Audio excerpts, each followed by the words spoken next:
We're delighted to be here with you today. I wish we could do Zumba more often, that we just feel right at home. You'll see a little bit of some of the workshops that we do in Zumba, and getting the kids up and dancing and our families together is one of the things that we do and we love to do. So that was just perfect. I wanted to let you know we're going to really fly through a lot of our information, so hold on to your seats because we're going to be taking kind of a quick trip through childhood obesity, and then I'm going to let the team really dive into some of the family suggestions, recommendations, and things that we've seen that the families really enjoy.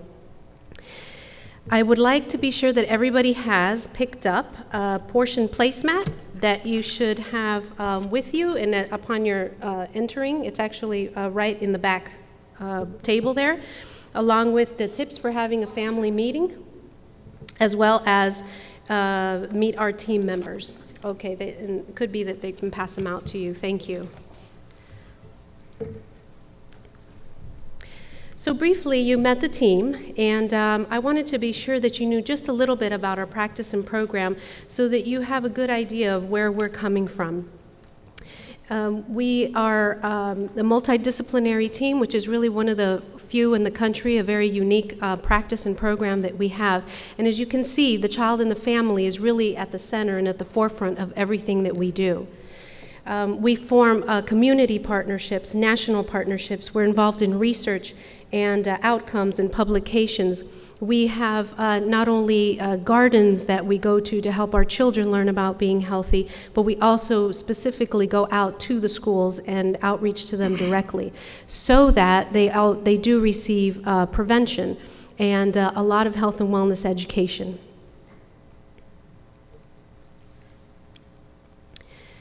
I remember the exact moment when I became aware of my body and weight. I was about 11. My dance teacher was looking right at me and said, "Suck in your stomach." I am 13 years of age. I weigh a massive 165 pounds. I'm so sick of being fat, being teased, and not being able to fit into any nice, trendy clothes. Please help me. Sometimes I feel like I'm drowning. Childhood obesity is real.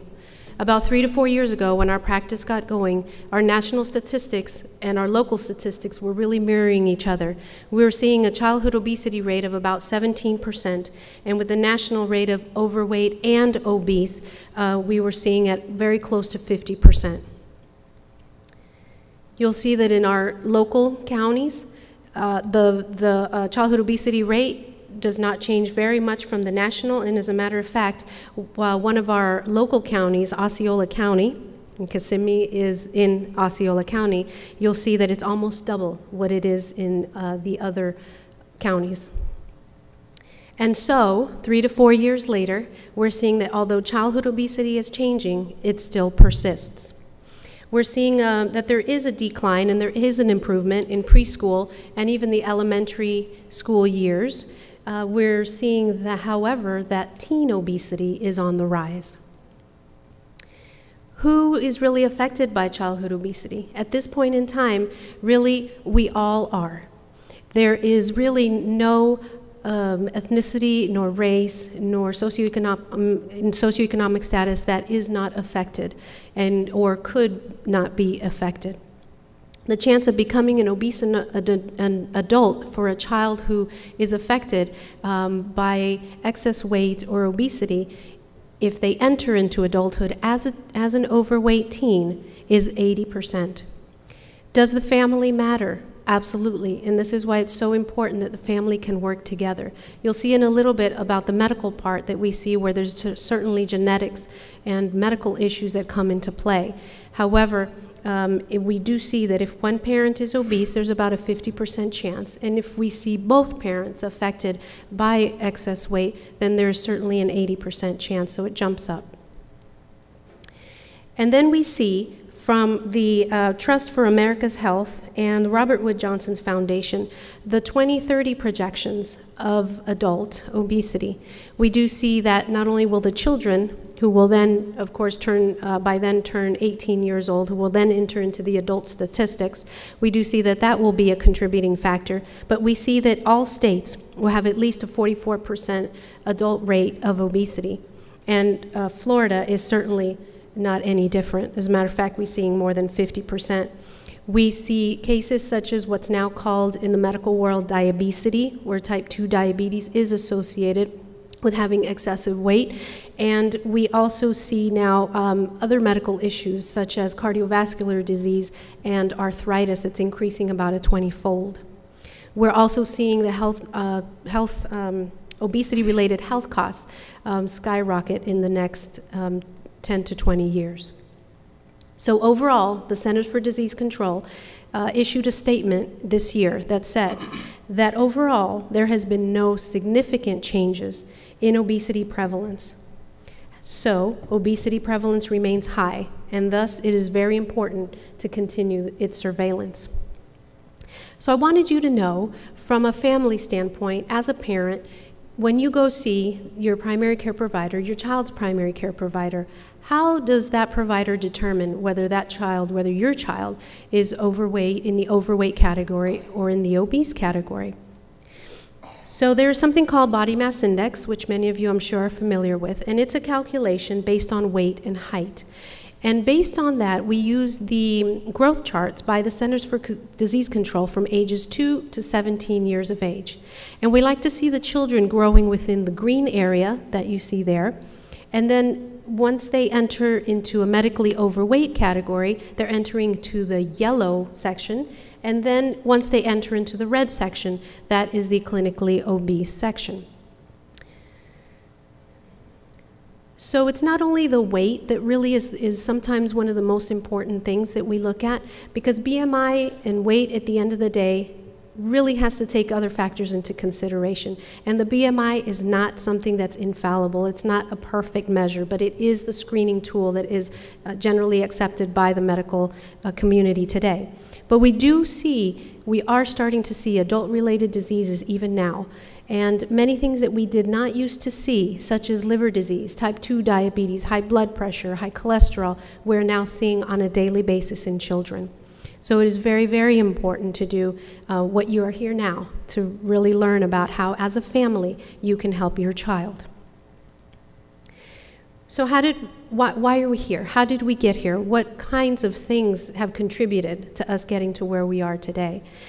First and foremost, I did mention, and this is really the last one that will come up, which is the medical and genetics points of the family history. There is much that we cannot control sometimes, and yet at the same time, from a social standpoint, an environment standpoint, there is much that you can do as well. So the food and beverage industries and the kids' consumptions of some of the foods and beverages has certainly contributed. The exercise, amount of exercise and activity, whether in and out of the schools, and the stress, sleep, emotional built environment in our neighborhoods. So I'd like to ask Russell to come up and really take the exercise portion a little bit further.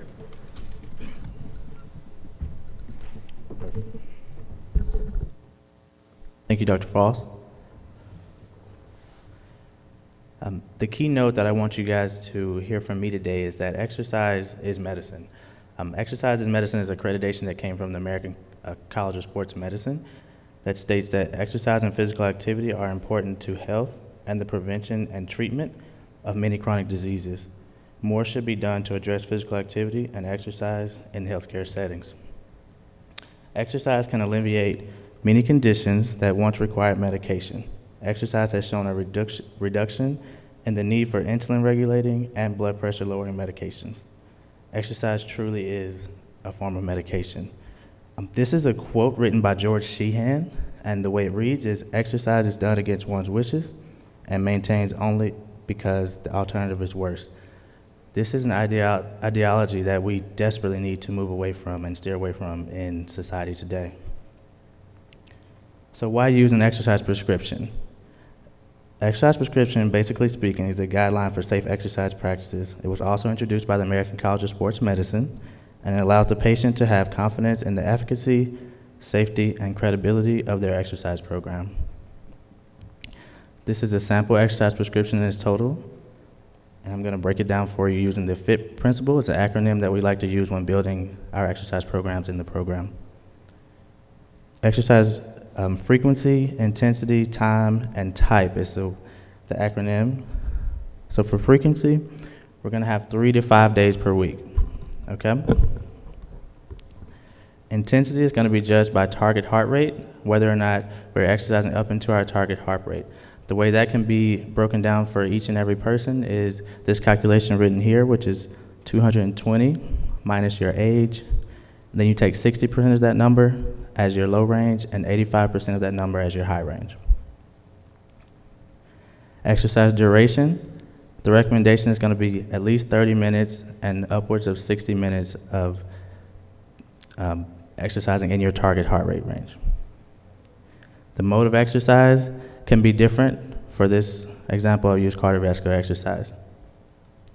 That's going to include a 5 to 10 minute warm-up of slow intensity, for example, walking, 40 to 60 minutes of moderate intensity, the bulk of your exercise, and 5 to 10 minutes of slow intensity exercise. Post-exercise, you probably want to do stretching rather than walking, but walking is acceptable. The completed exercise prescription is going to have the full breakdown what we have here: mode of exercise, cardiovascular, your warm-up, work phase, cool down, exercise intensity, duration, and frequency. This can be derived by all of us, whether we have a degree in exercise physiology or not. This is something we can do with our family, the parents as well as the children. Making it effective for your family. Ways to stay accountable. We'd like to introduce logs and journaling because we found that studies show that when we keep track of everything that we do, we tend to stay accountable for it much better. Using goals, such as taking challenges, pedometer challenges, walk across the nation challenges, things like that. There's a website here called www.adventistinstepforlife.org where you can see one of those challenges. Improving physical activity behaviors. Model physical activity and participate with your children, i.e. make it fun. Ways to do that are engage in outdoor activities, use active toys, join in sports and classes, group exercise, use technology to your benefit. Children will always, for the future, move towards technology. We've seen the iPad generation come to us now. Limit TV media time so that there is enough time for the physical activity.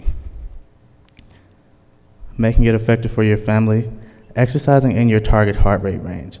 So these numbers here are going to show you the difference of calories burned whenever we're exercising at a different intensity. This is why target heart rate is very important. So we have here bicycling, either stationary or on an actual moving bike, 210 calories per 30 minutes for a 125-pound person, but for a 185-pound person, that rate goes up to 311 calories per minute. And then at the end, we have playing with kids, moderate effort. Getting back to the old ways, parents and children would always react and live together. These days, work has taken so much of a toll on us that we don't actually spend that family time. Getting back to that, we can see how important it is as you have just 30 minutes of exercise with your, or playing with your family together, you can get up to around 200 calories burned in just 30 minutes. Next, I'd like to bring up Christopher Snell, our nutritionist.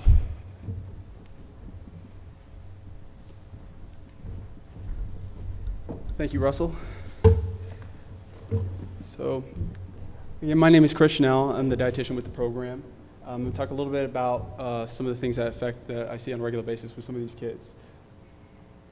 So the 3 topics that I'm going to discuss today are portion sizes, the types of food and beverages, and the feeding environment. So this is an illustration that I found to just show where the portion size trends are going and where we're heading, comparing from the 1950s to today. 1950s, soda was about 7 ounces to today, upwards of 42 ounces. 3.9 ounces for a hamburger back in the 50s to today, 12 ounces. And personally, I know they're bigger than 12 ounces because I've ordered one before. And 2.4 ounces for French fries to 6.7 ounces to today. So exactly, the portion distortion is to show you, the one on the left is to show you what you normally would see at a restaurant. Portion on the right is what a normal adult portion should look like. All right. Not to mention, if it's a child, it should be smaller than that. So the one on the left, in or the one on the right, is about 695 calories. So it's just to kind of show you where we're at today. So now I'm not picking just on soda. I could do this with almost anything, if it's hamburger, french fries. But original soda back was about 7 ounces, 85 calories. Whereas today, most grocery stores that I go into or gas stations, I'm seeing more about 20-ounce size bottles, which is about 245 calories depending on what brand you buy. That's an additional 160 calories extra. So an extra 150 calories a day can equate to about 15 pounds of extra weight in just a year. That's it.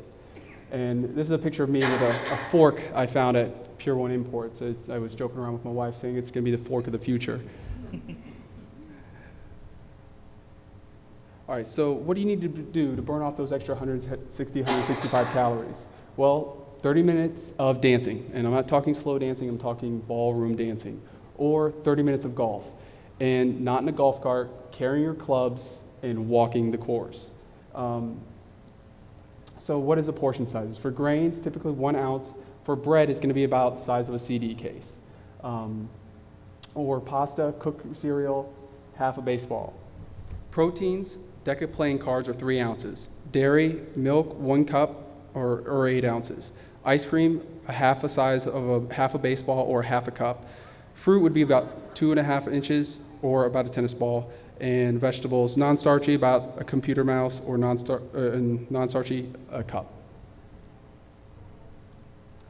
Building a meal. My plate was replaced Food Guide Pyramid about 2011, 2010. And essentially, this is something that is very visual. I like it a lot. I think it moves in a good direction. But you want to build half your plate around the fruits and vegetables, the other half around the proteins, the grains, and low-fat dairy or dairy alternative. All right, so one of the biggest issues I see with these, a lot of families that I get, they'll tell me, my child doesn't eat vegetables. So I really was going to focus in on getting some ideas of how to incorporate more vegetables.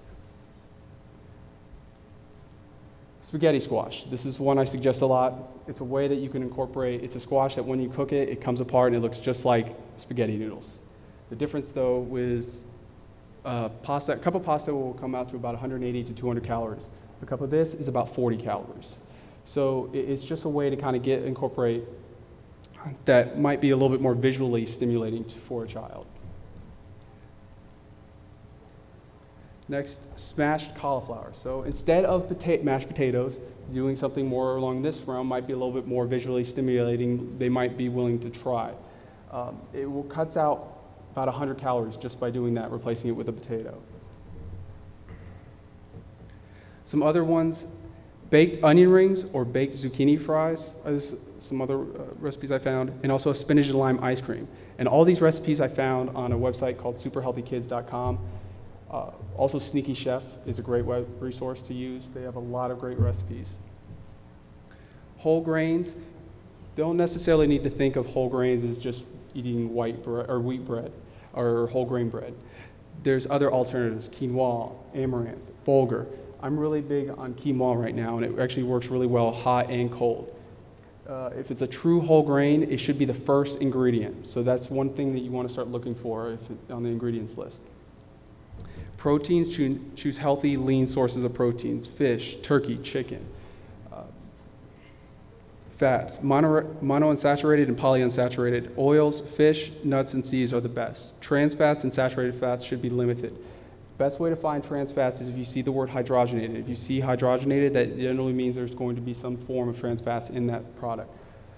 And at the end of the day, 1 tablespoon of lard versus olive oil is still about the same amount of calories. So you still have to be careful of overdoing it. This was an illustration I found. Why would you eat 22 packs of sugar, or why would you drink them? So this is just an illustration that I found to show kind of the liquid calories, or something that I see with a lot of children consuming still way too much. Even the sports drinks, the energy drinks, it's something that I always encourage, just drinking plenty of water. Get used to looking at the food label. This is just an example, and there's a lot of terms up there that most people can't pronounce. So, that's generally something where I try to focus more towards picking some fresh fruit and getting a little bit more natural. Drinking more water. Rather than juice, sports drinks, this is an example of a water infuser that can actually put just fresh fruit and do it that and keep it in the fridge. Children will grab, this will be a little bit more visually stimulating for a child versus, just giving a glass of water. Lastly, regular meals are very, very important. They have shown that with children especially, that they are less likely to have a lower BMI. They generally will have healthier food choices. One study in particular where the families that adopted all 3 of these listed, family meals more than 5 nights per week, adequate sleep, and limited screen time, were 40% less there was 40% less prevalence of obesity for the groups adopting all 3 versus the families that didn't adopt any at all. So that's just something to consider, and Dr. Pratt's going to discuss with you right now. Thank you.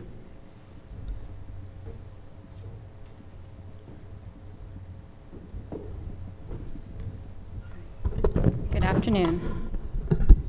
All right. Okay. So listed on the screen are some of the major risk factors for childhood obesity. And if you look to your left, on the left side of the screen, you'll notice that many of these factors are lifestyle behaviors that we can work on changing with our families with great enthusiasm and optimism. Including the family meals. I'm going to talk a little bit more about the family meals and screen time, which are 2 big areas that we focus on a lot with kids and families. With regards to some of the consequences of some of the unhealthy habits and child overweight, some of the major ones involve low self-esteem, body dissatisfaction, teasing, peer bullying, mood problems such as depression and anxiety, disordered eating behaviors, which can include anything from binge eating, emotional eating, nighttime eating, sneaking foods. A lot of those specific eating behaviors can eventually develop into eating disorders over time. All of these issues can affect greatly a child's daily functioning, their social functioning, as well as the family's functioning. In terms of, whoops, did I skip ahead? I did skip ahead. What can we do as parents and caregivers? We should definitely try to be supportive and encouraging, even if we're fighting our own challenges of being healthy. Showing and modeling positive behaviors and attempts to incorporate more healthy things into our families' lives are important. We're not perfect, but we can definitely try to role model positive, healthy behaviors. We can also work on praising positive behaviors in our children and praising them for their talents and strengths and all the things that they love to do in life. We can make sure that our children have consistent sleep routines and they're getting enough sleep and have a proper 9 to 10 hours of sleep on an average night. And we can also focus on incorporating healthier foods into our family's environment and limiting unhealthier foods and temptations at home.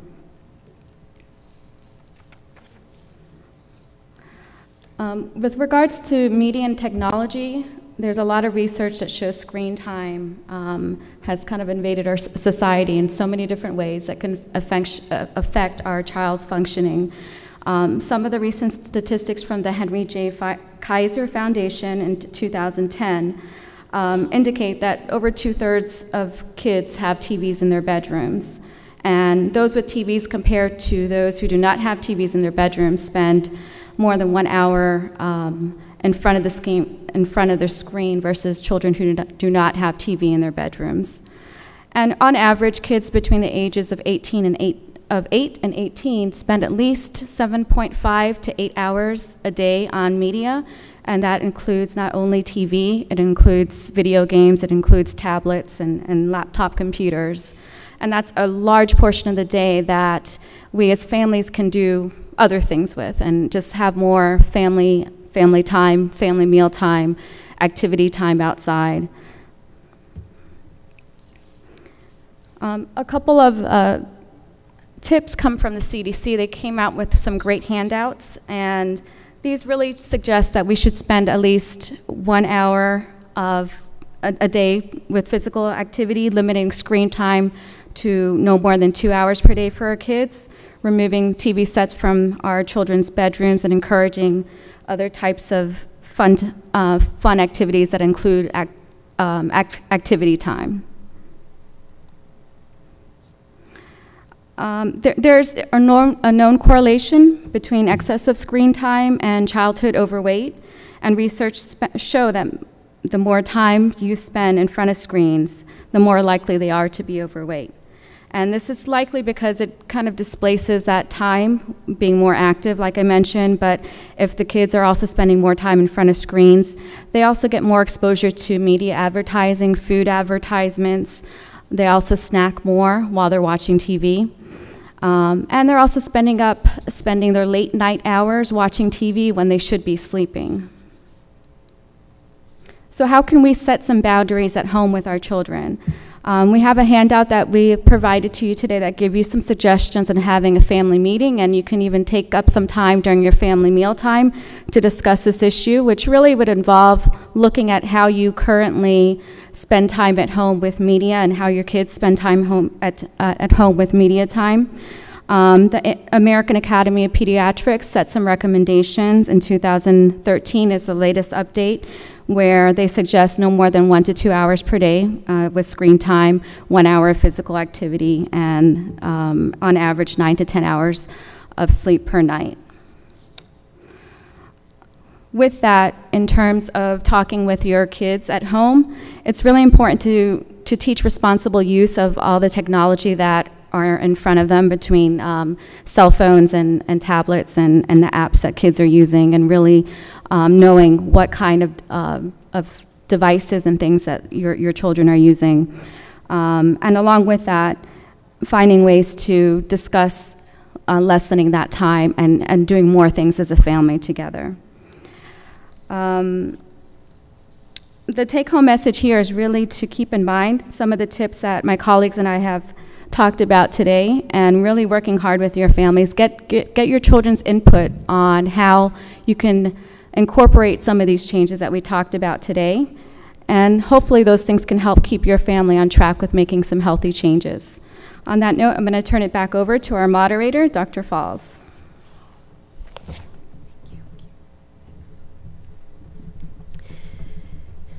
So really we've concluded the part that we have actually put together for you, because we really wanted to spend a vast majority of the presentation here just really interacting with you and getting to know your thoughts, your questions.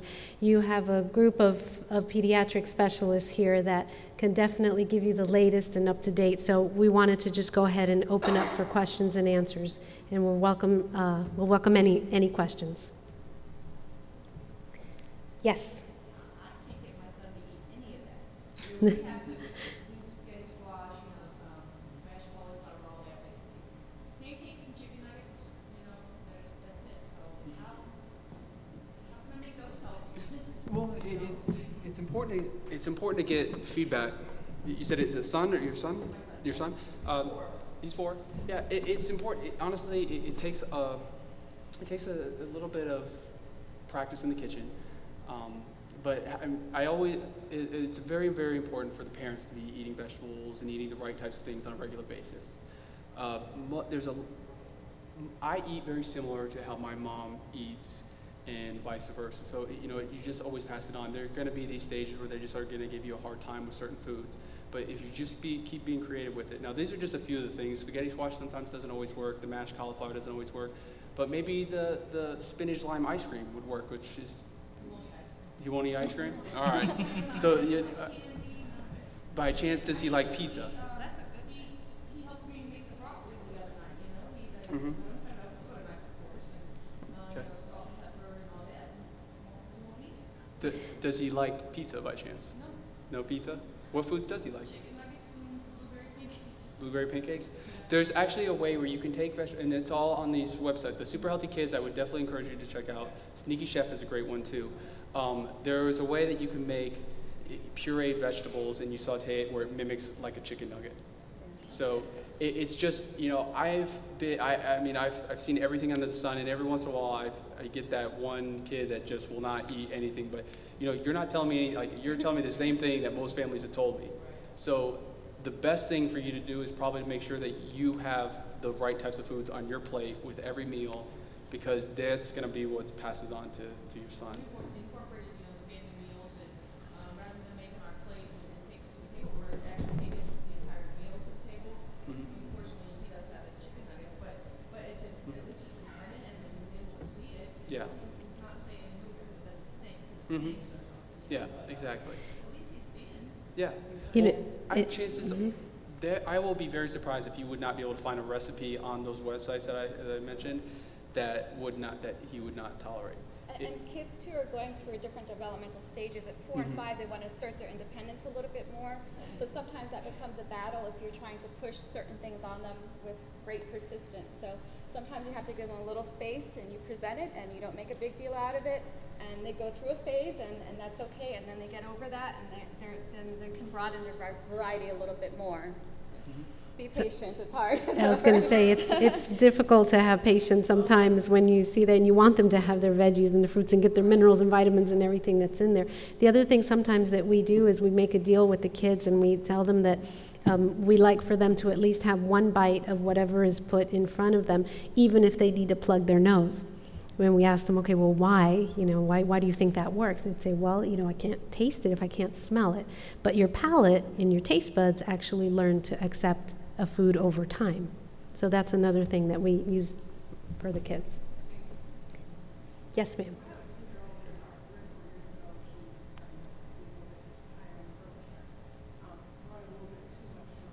Mm-hmm.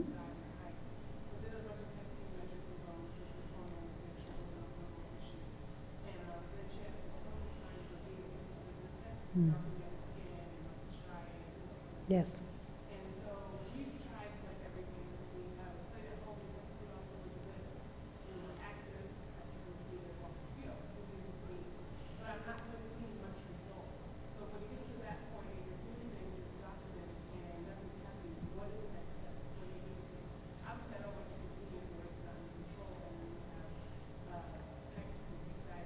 Right.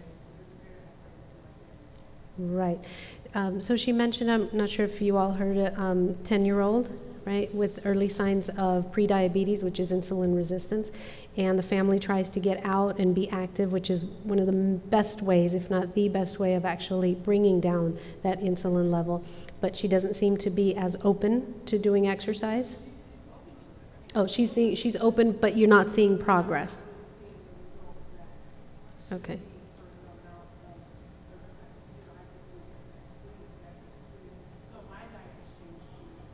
Mm-hmm.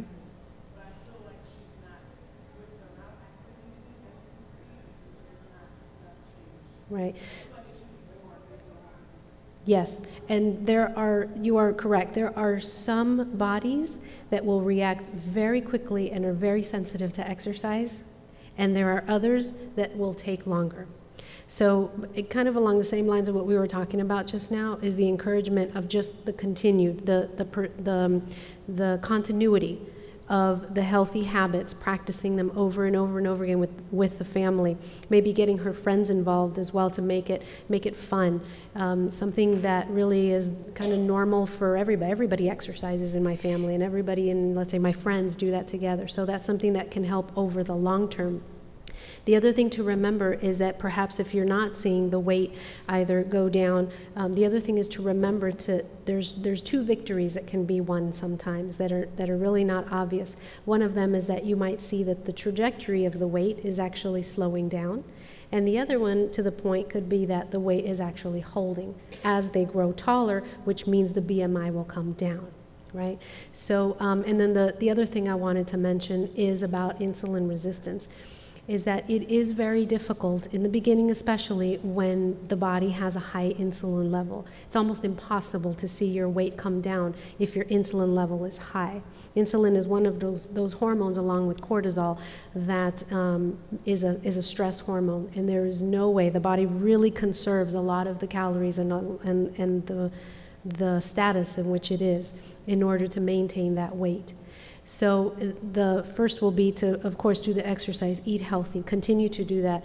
Let's try to bring that insulin level down, and then you most likely will start seeing changes in the weight, or at least weight maintenance as she grows taller. The beauty of it is you have time, the luxury of time. If you told me we had a 17-year-old, that would be a different story. Yes.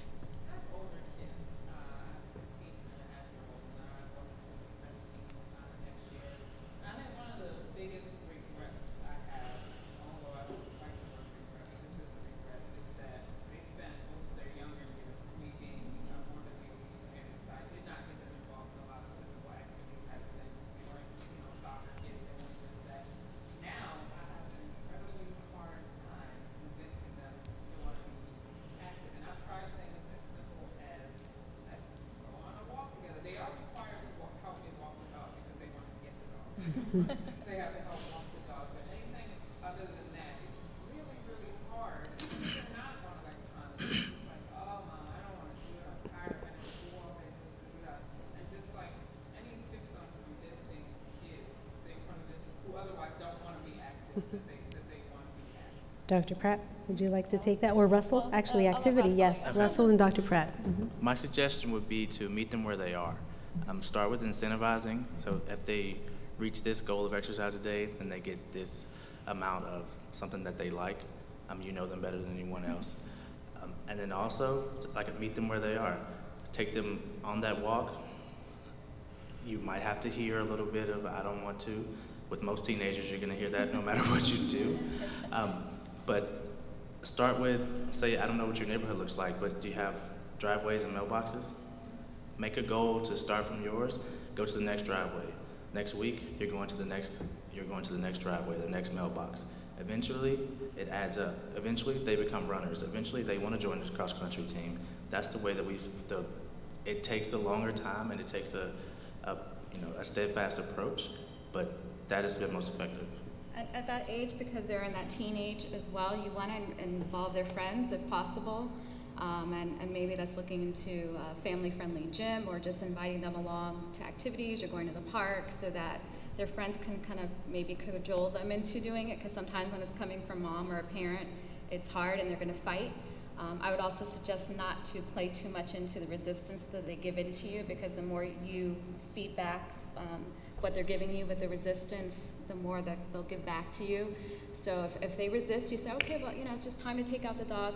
Let's go, and just go. And no matter what they're saying, you don't kind of want to respond or feed into their their negativity in that sense, which can be hard. But the dog has to be walked, so let's go and just keep it moving. But I would really try to involve the friends too, if that's possible, because sometimes the peer-to-peer support at that age is very important. As well, I think that something that came out is taking very small steps at one time. If you all of a sudden try to upturn and make them do something, or upturn the household, and they, especially teenagers, don't react very well to those shocking changes. So just little steps at a time. Start with a small incentive, or work their way to the rewards. The larger rewards. Yes.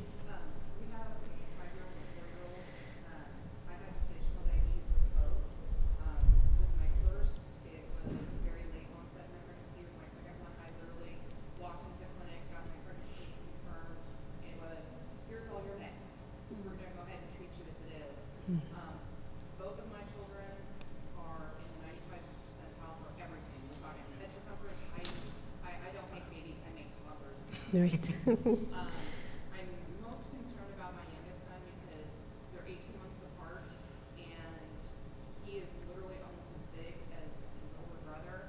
And I'm really concerned with his body structure about type 2 diabetes, because literally I was on insulin from the time I literally got my pregnancy confirmed throughout my entire pregnancy. So I'm wondering how much of a higher, have I literally doomed my kids? Because that's what I'm thinking. Because that's what I've been told by other pediatricians. I think doomed is too harsh of a word to use on yourself. That sometimes there are certain set points, and research, yes, has shown that there are certain set points. Prenatal is one of those, but it's not at all a 100% you are dooming your child to be unhealthy for the rest of your life. No, there are definitely things that we have, call it being affected by overweight, call it cardiovascular disease, call it eye issues, call it knee issues. We all have certain things in each of our bodies that for A, B, or C reasons, we have to take care of a little bit more carefully than maybe somebody else would that didn't have eye problems or heart problems or something else.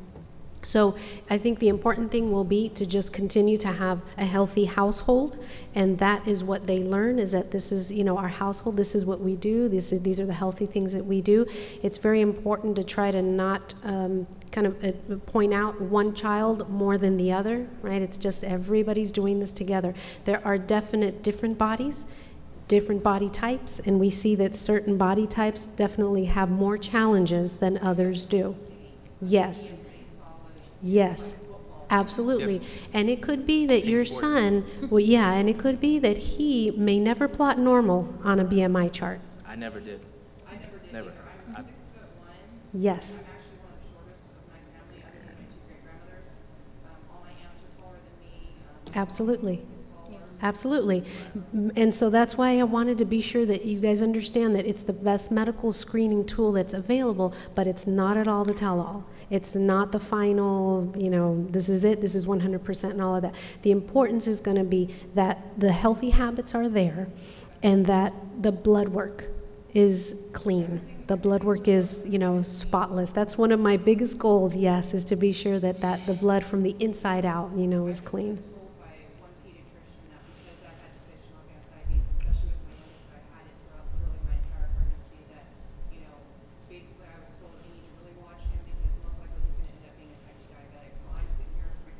Right, right, right.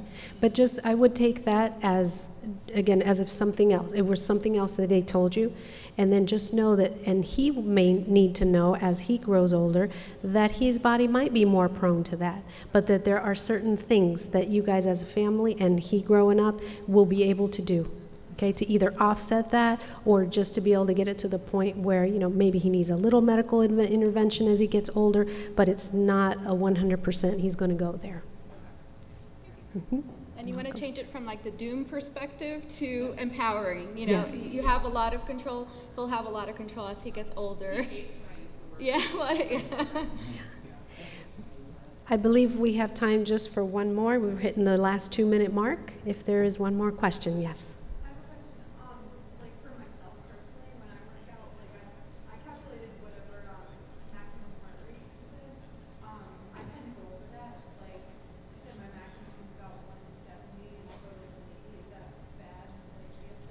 Yes, that's contraindicated, because what you're going to do is the range for target heart rate, that's the range where your body's going to choose fat as a substrate, which means that you're going to burn fat opposed to carbohydrates or proteins.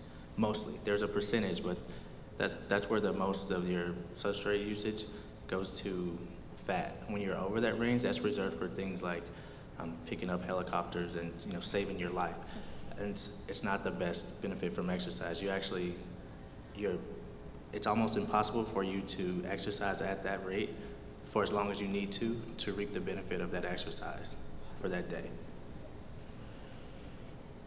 Okay, I think we're hitting the 1.5 mark. So these are our emails. You guys, please, we are very open. We love receiving emails, feedback, you know, questions.